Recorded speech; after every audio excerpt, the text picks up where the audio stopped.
Hello everybody, I'm Stormy here, and today we're going to be starting up a new series, playing a game that is very significant to me personally, that I used to play years and years and years ago, and that is Pacific Theater of Operations by Koei.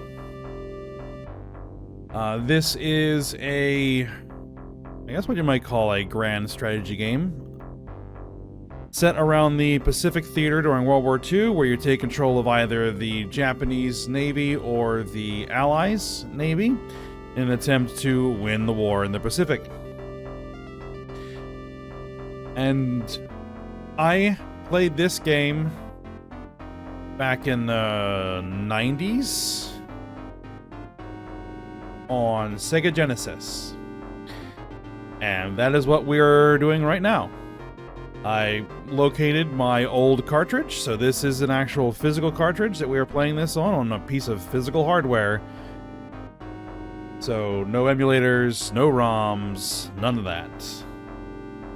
So we're going to get this started, see how it goes, if I remember how to play, and I remember what everything is. And let's go ahead and get started. So we are going to start a new game. Now we have all of these various time period or time frame starts.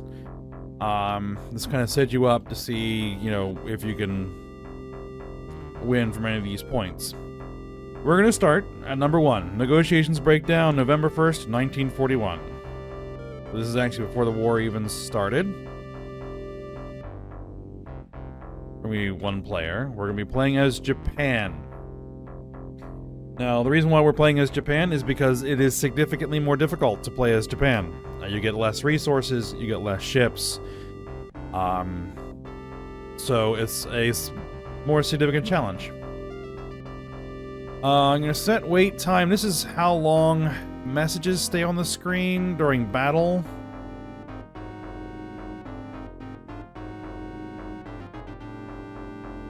I'm going to set it to 2 and we'll see how it goes. New battle animation, hex fleet battles, hex base battles, yes. Now, set level of difficulty. This is basically how much budget do we have to play with at the start, which kind of sets where our starting it is. If you set it at 0, you get 1,000 budget. If you set it at 1, you get 100 budget. And significantly less as you go. I'm going to set it at 1. Alright, Japan situation. July of 1941, the Japanese army expands into Indochina, seizing control of vital natural resources. In response, the Americans freeze Japanese assets and stop oil shipments in an economic counterattack. The U.S. Secretary of State's rejection of Japan's peace proposals and the U.S. militarization of its Pacific Fleet demonstrates that the Americans cannot be trusted. Unilateral action is required. As the Combined Fleet Commander, your mission is to achieve one of the following goals. 1. Occupy all 45 seaside bases or sink all enemy ships. We're probably going to have to occupy all 45 seaside bases. Alright, so here's where we distribute our budget. So you have fuel. This is basically how much fuel that you have to start with. Materials. That's needed for building stuff, like building ships. It's also needed by your bases to help them repair any damage that they sustain. So that's a very important thing to have. Industry is your industrial capacity for basically how many ships you can build.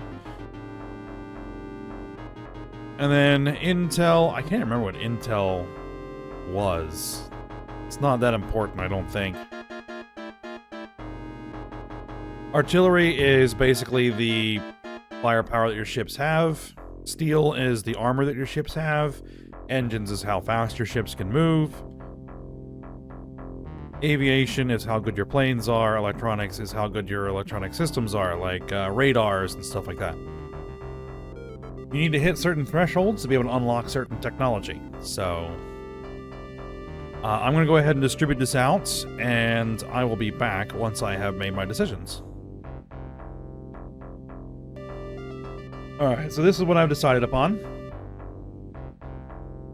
As you can see, 14 in the fuel, 12 in the materials, 12 in the industry. Bumped up the artillery, steel, engines, and aviation a little bit.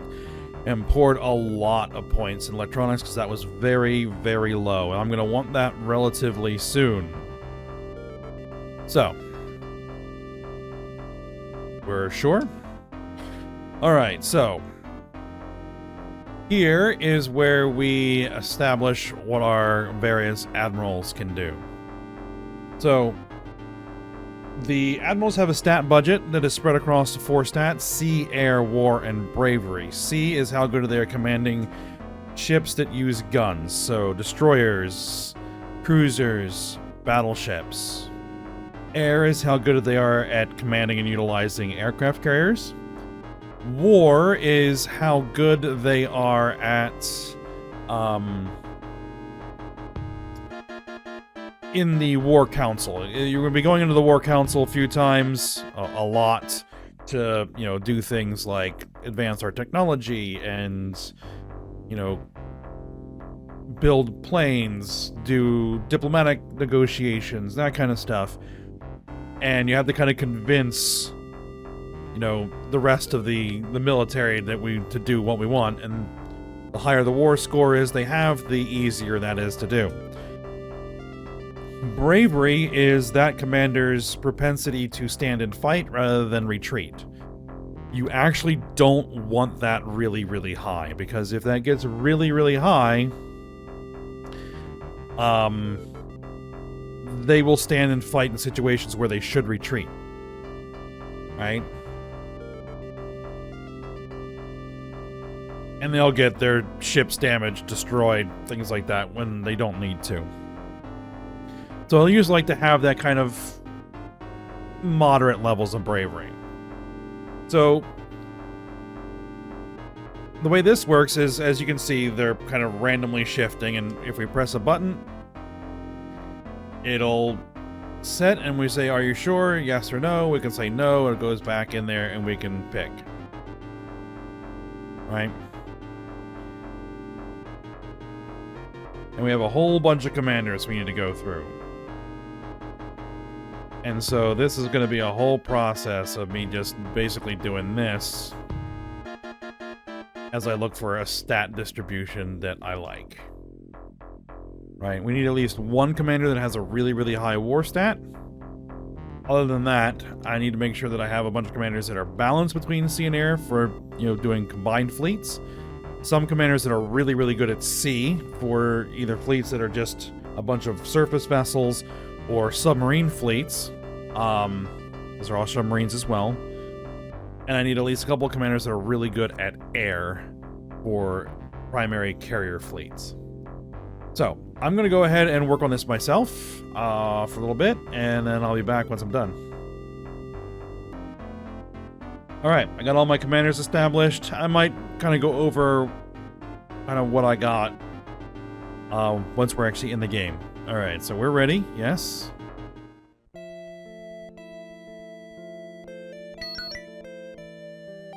Alright, Japanese Fleet Commander. The Commander of Land Forces has requested a meeting to discuss military operations. Okay. So, I need to pick my guy who's really good at war, which is this guy, Otomo.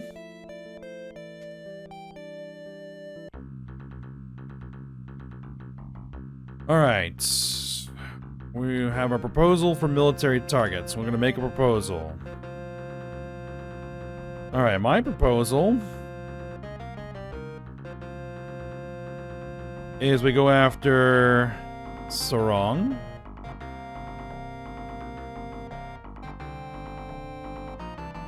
Deveo. And Banjarmasin. Will they agree? They are in agreement with my proposal. Excellent.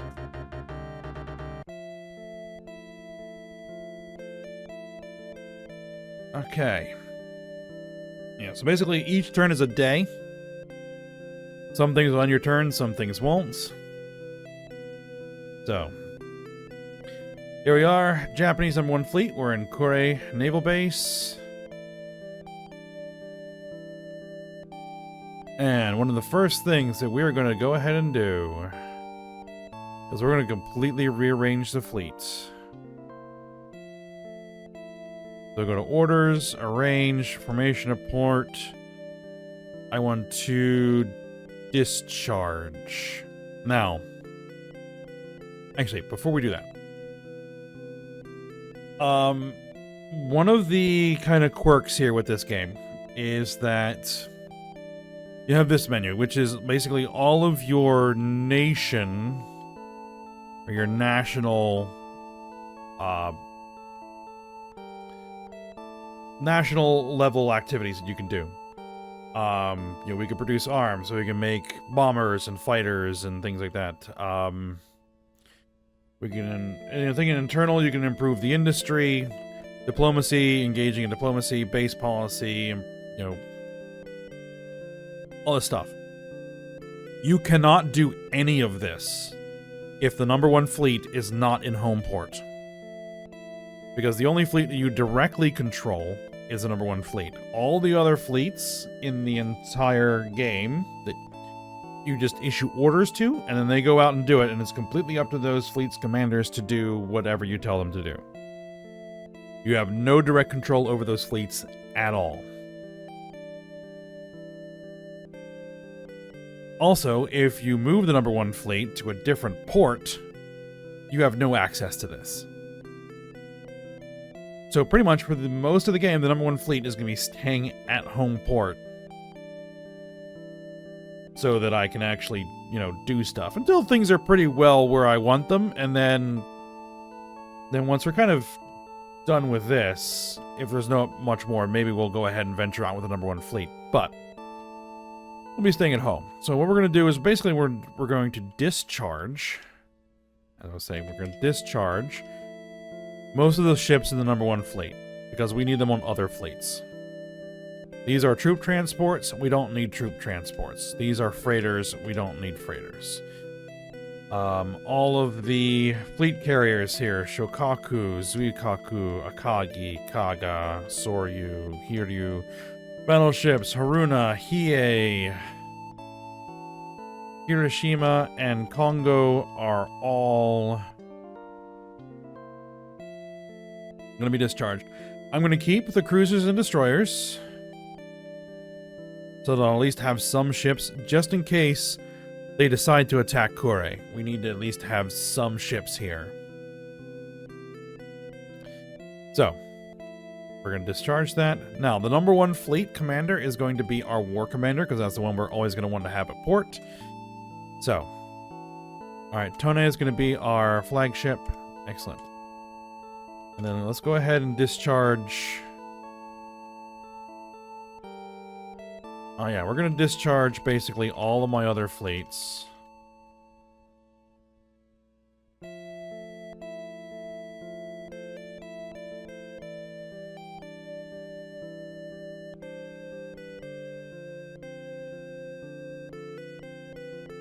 And I don't even know if I really need the discharge of troop transports and freighters, because you can't have a fleet that is just troop transports and freighters, so I think it'll automatically discharge them.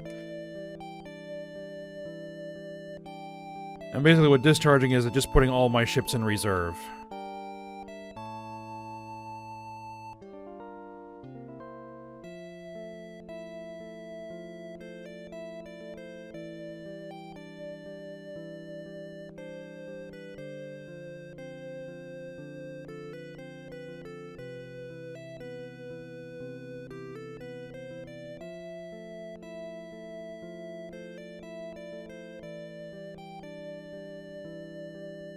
They're all discharged.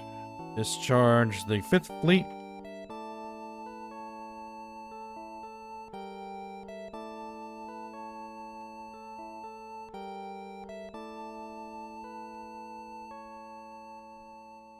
Okay, also, one other thing that I want to look at. Data is ships.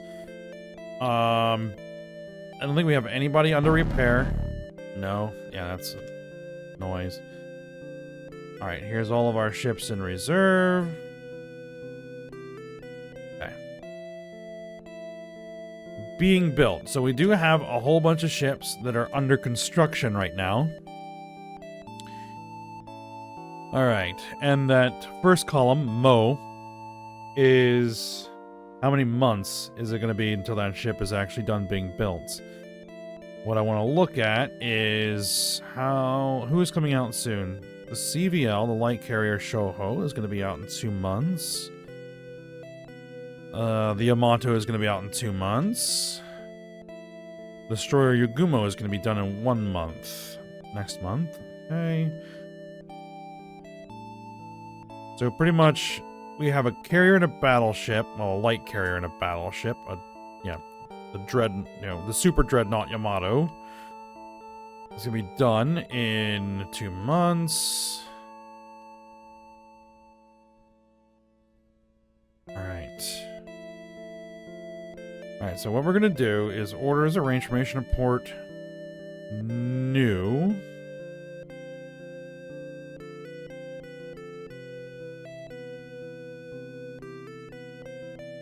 Now...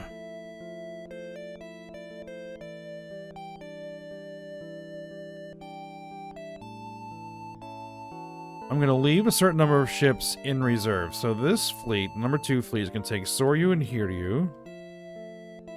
We're going to take Mutsu and Nagato. Both Nagato-class battleships. And we're going to take a bunch of cruisers. And we're going to take... You can have 16 ships in a fleet. We're going to give them 4 troop transports, 4 freighters, and this is going to be a relatively well-balanced fleet, so I want a well-balanced commander. I'm going to give Yasunaga here command of that fleet. We're going to make the Mutsu the flagship. A new fleet, number 3 fleet. I want this to be another large fleet. Ryujo, Hosho, and Zuiho as the light carriers. Fuso, Hyuga, Ise, and Yamashiro are going to be the battleships there.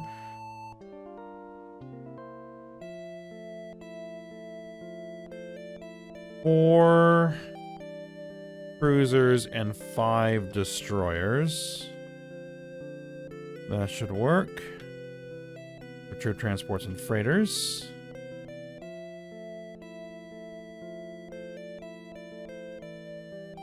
This is going to be a much more heavy... We're going to go with Imamura, so we're more on the sea side of things, but we still want some air command, because there are some carriers in this fleet.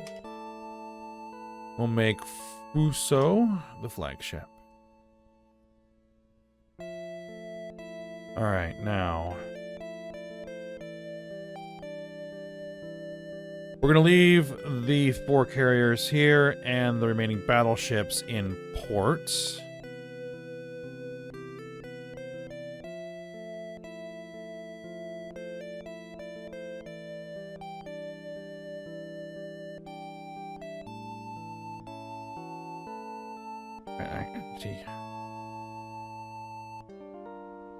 I want to do something with these ships in reserve, so I want to keep at least a full fleet's worth in reserve. So that's 4 carriers, that's 4 battleships, that's 8. So I want 4 cruisers.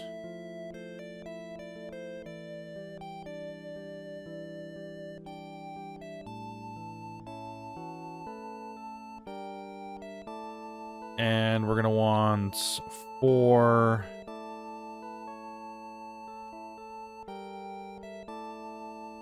destroyers.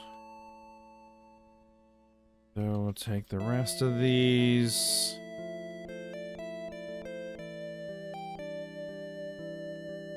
We're not going to give you any troop transports, no freighters. Implement the formation, yes. We're going to give you...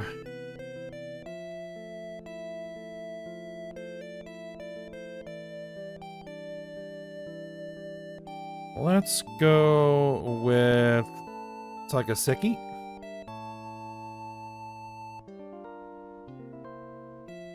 Another new fleet, the 5th Fleet. Again, the first force. And again, the first 4. This is going to be a much smaller fleet, only 11 ships. That's fine. No troop transports or freighters. Let's give you this commander. Sendai will be the flagship. Actually, let's go ahead and join the 2 submarine fleets.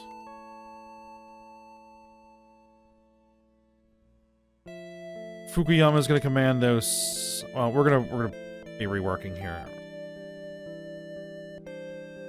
A new 6th Fleet with the 2 subs. Doesn't matter because we're gonna rework this anyway.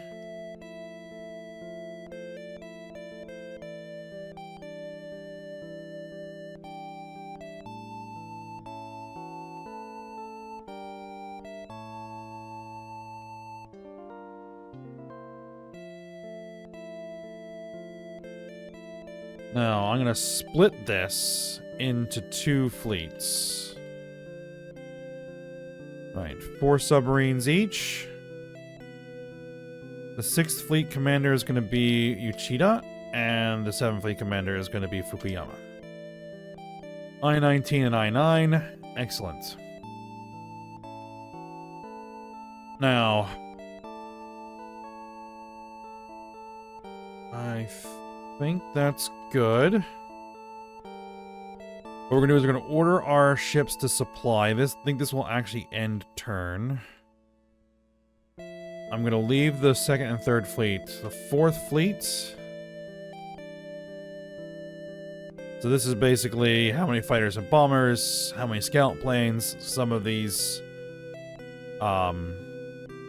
cruisers have basically catapult float planes that they can launch as scouts.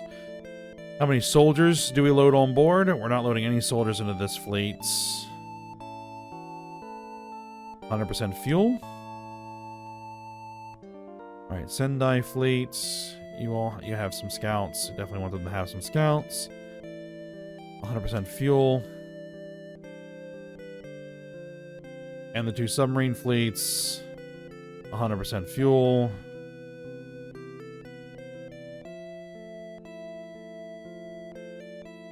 Execute, resupply, yes. Yep, that ends the turn, advances the day. Compensation demanded by the local civilians at Nanking. We will accept their request.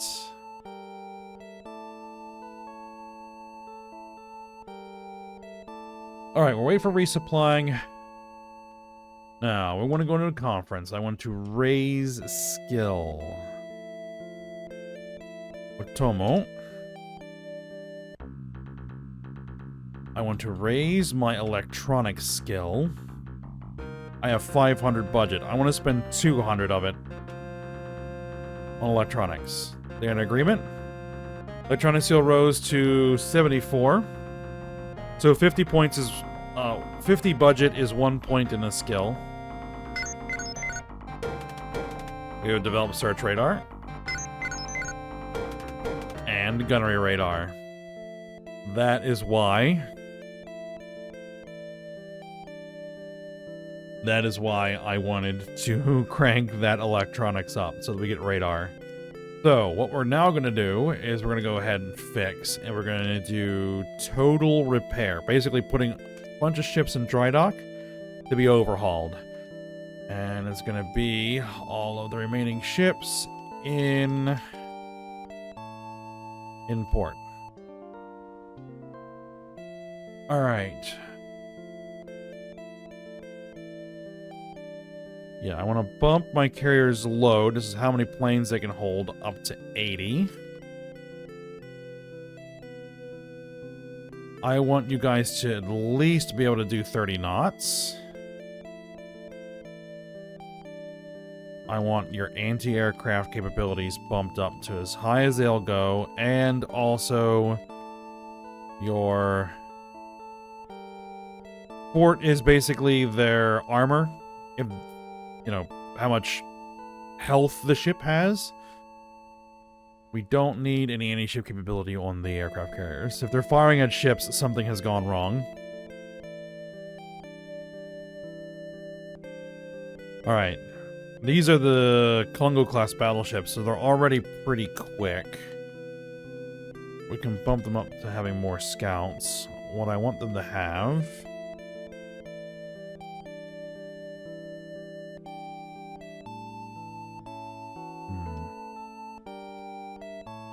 If I give you 45 anti-ship, can I bump up that?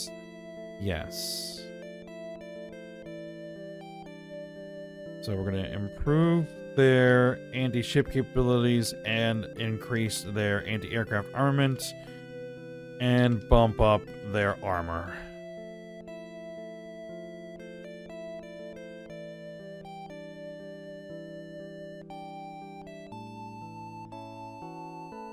Right, increase your load of scouts. And basically, do we want to turn these into aviation cruisers? Why not? Actually, you know what? No. We'll give them 5 scouts.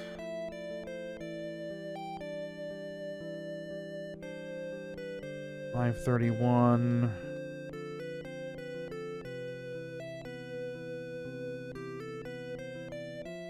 Right, and then numbered down in the lower left-hand corner is how much materials I have. This takes materials to do. Alright, we don't need to increase their speed. I do want to increase their armor. As best I can. I would like 2 of these guys to be anti-air.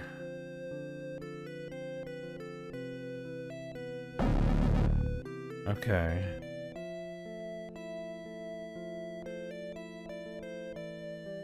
Now,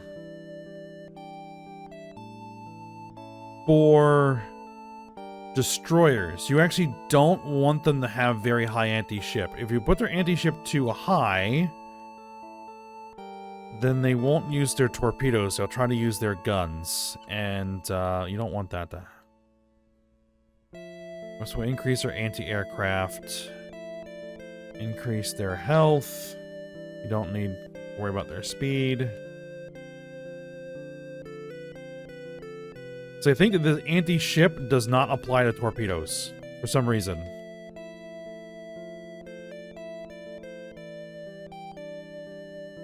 All right. So search radar, which is the RDR column, not the seek column, which doesn't make any sense. A bit of a interface translation issue, I guess.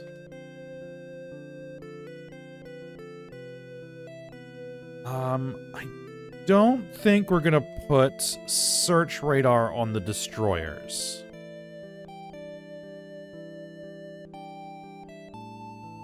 But we are gonna put, we're not gonna put gunnery radar on the aircraft carriers. There's no point. We are gonna put gunnery radar on all of my other ships, though.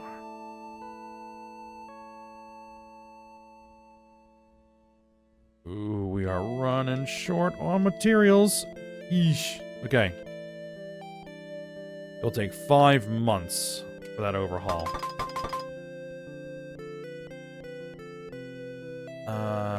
Data Nation here. Yeah, materials is really low.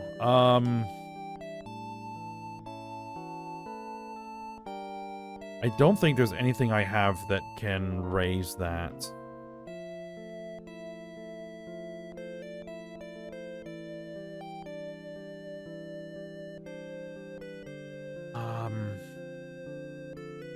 I do need to spend the rest of my budget.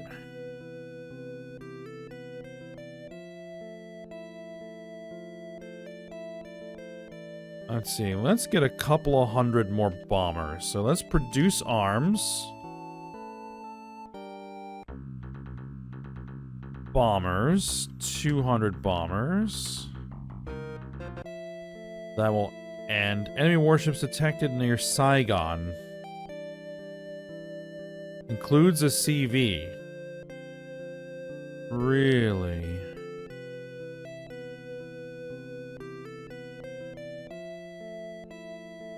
Now, there's no combat yet because we're not at war with the Allies yet. We need more troop transports. A lot more troop transports. Okay, so let's produce arms. Oops, I hit the wrong guy. We should be alright. Troop transports. Get me like 50 more troop transports. Okay. Anything else do we want to spend the remaining 50 budget on?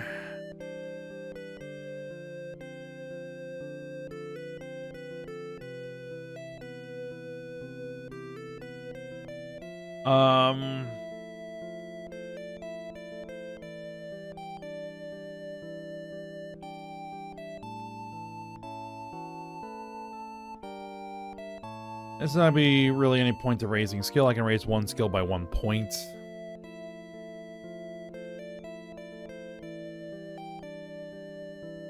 Yeah, let's produce more arms. Give me scouts.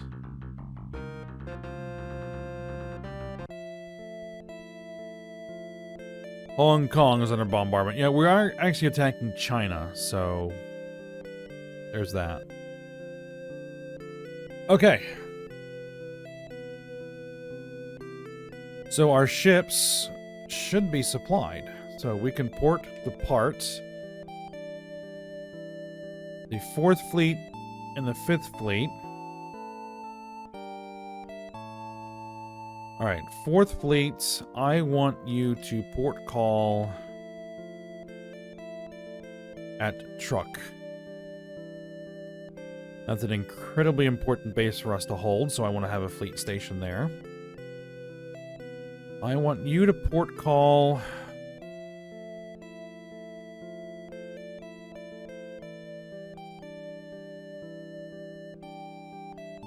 Do I want to put someone in the south here? Actually, let's send you to Palau. Alright. My submarines.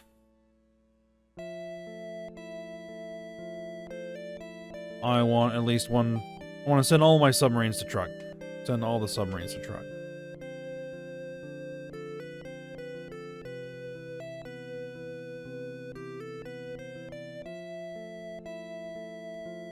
Dispatch the fleets. Wakaba is having engine trouble. Max speed fell to 32. Hanoi is under bombardment. Oh, right. I need to show fleet. Make sure that all of my fleets are being shown on the map so that we can see where they are. All right.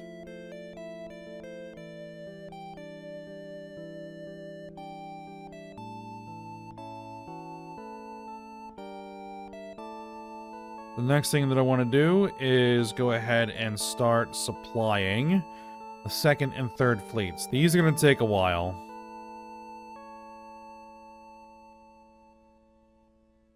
Now the question is, do I want to balance the fighters and bombers between these two?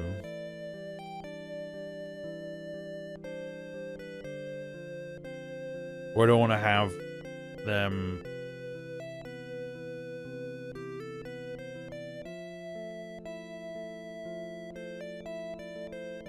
I think we'll leave it as it is. I want to load soldiers.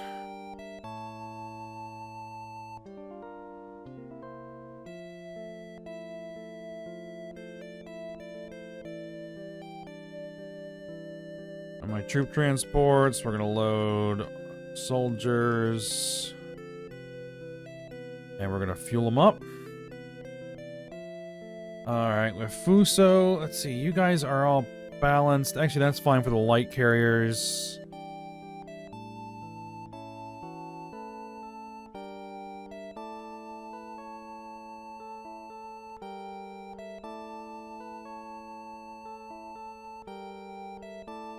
It's not going to leave me a lot of troops in reserve, but that's the way it is.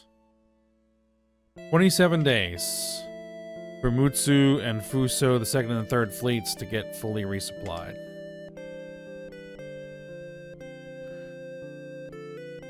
Enemy warships detected. Local civilians at Seoul want compensation. We'll say yes. Alright.